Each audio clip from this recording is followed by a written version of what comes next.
Olá pessoal, vocês assim como eu devem estar acompanhando essas notícias mais recentes do conflito entre Rússia e Ucrânia, a discussão sobre anexações de territórios, desacordos políticos e negociações que envolvem também outros países no cenário internacional.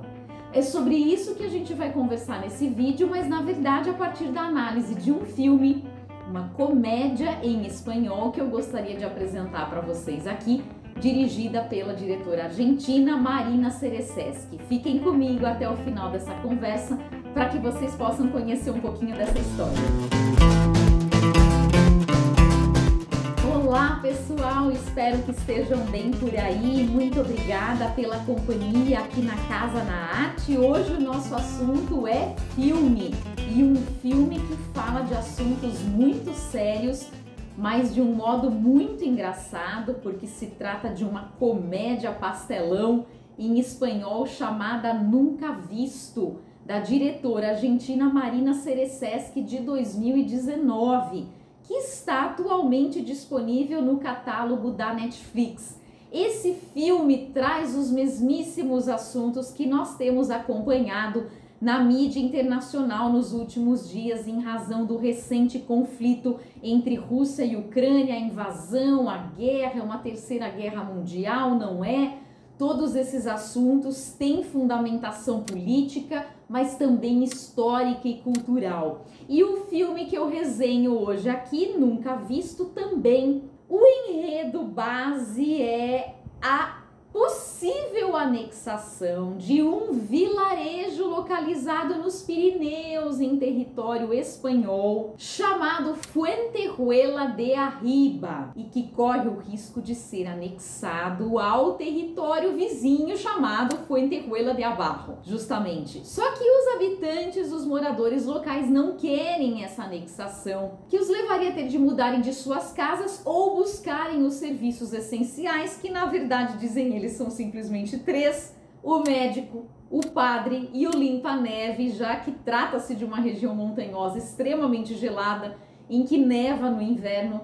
Eles não querem ter um novo prefeito, eles não querem ter de buscar esses serviços essenciais fora dali. Só que são apenas 15 habitantes nesse vilarejo, e se essa população não crescer, e não há previsão de que cresça, eles realmente serão anexados ao território vizinho. O ingrediente que traz uma dinâmica muito bacana para esse filme é a chegada de 4 imigrantes africanos, refugiados na Europa, e a gente sabe esse também é um problema político, cultural, que a gente acompanha já há muitas décadas. Quando eles chegam, eles na verdade acham que vão apenas trabalhar com a sua forma ali de expressão artística, que é a dança. Porém, eles percebem que eles serão explorados sexualmente num bar ali próximo. Então, eles se escondem justamente em Fuenteruela de Arriba, que é essa localidade cujos moradores, na verdade, se mostram muito refratários, resistentes, porque onde já se viu são negros que estão chegando. Sabe aquela velha história de sempre que, infelizmente, ainda sai da boca de muita gente? Ou muita gente ainda pensa esse respeito, porém de forma calada, né, de forma tácita.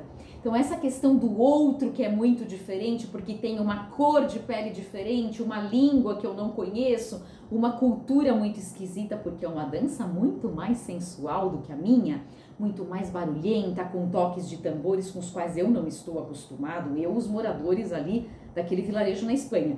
Portanto, todo esse caldeirão aí de questões, né, de mentalidade estreita, de uma população muito pequena que nunca sai dali, parece que não vê que o mundo é muito maior e muito mais vasto e variado.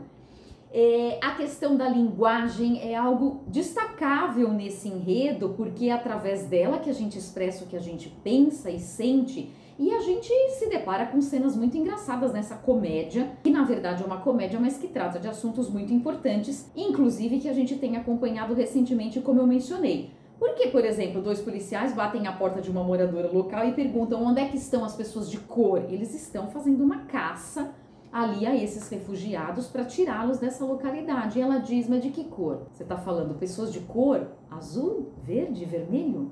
Que cor é essa? Eles não sabem muito bem como denominá-los, eles não sabem se comunicar com eles, porque as línguas são muito distintas. Então Jaime, que é uma das personagens, começa a gritar com os africanos, como se isso fosse fazer diferença e eles fossem se entender dessa forma. Ele falando a língua espanhola e os africanos com seus dialetos. Claro que alguns deles ali dominavam o espanhol, eles conseguiram fazer essa comunicação. Outras cenas também mostram esse conflito, né, entre culturas e povos tão distintos, quando, por exemplo, os negros são vistos como um objeto de desejo e os seus corpos são sexualizados e as moradoras locais ali tão alvoroçadas começam a querer encostar, apalpar, massagear, tocar na pele negra, principalmente as mulheres em relação aos homens, mas não só, para ver, puxa, como é que não é, que jeito tem, que sabor tem, que textura tem.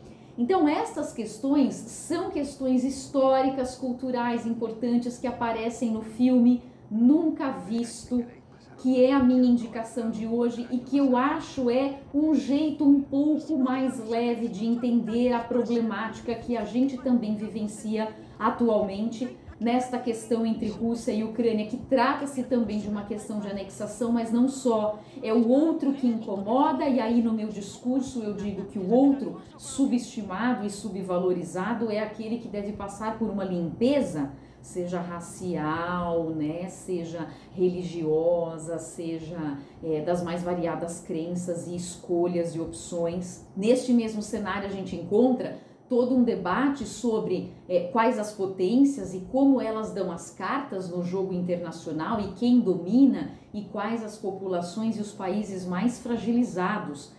E a gente sabe essa questão, no caso da África em particular, ela é agravada, é o que mostra o próprio filme que eu mencionei aqui, e nesses conflitos mais recentes, territórios que são valiosíssimos, mas que são um tanto pequenos, com uma população um pouco menor e que acaba amedrontada, principalmente a população civil, tendo de fugir da sua própria casa, tendo de abandonar tudo que tem e muitas vezes até o pouco que tem, para tentar uma proteção em países vizinhos, como é o caso da Polônia, nesse caso em específico dos países que eu mencionei. Então fica aqui a minha indicação para que vocês acompanhem esse debate e, se possível, é claro, vocês devem curtir este vídeo, compartilhar com amigos e familiares e me acompanhar nos próximos. Prometo trazer outros filmes bem interessantes e leves, mas que façam com que a gente pense sobre o nosso retrato social hoje. Muito obrigada pela companhia até aqui, nos vemos!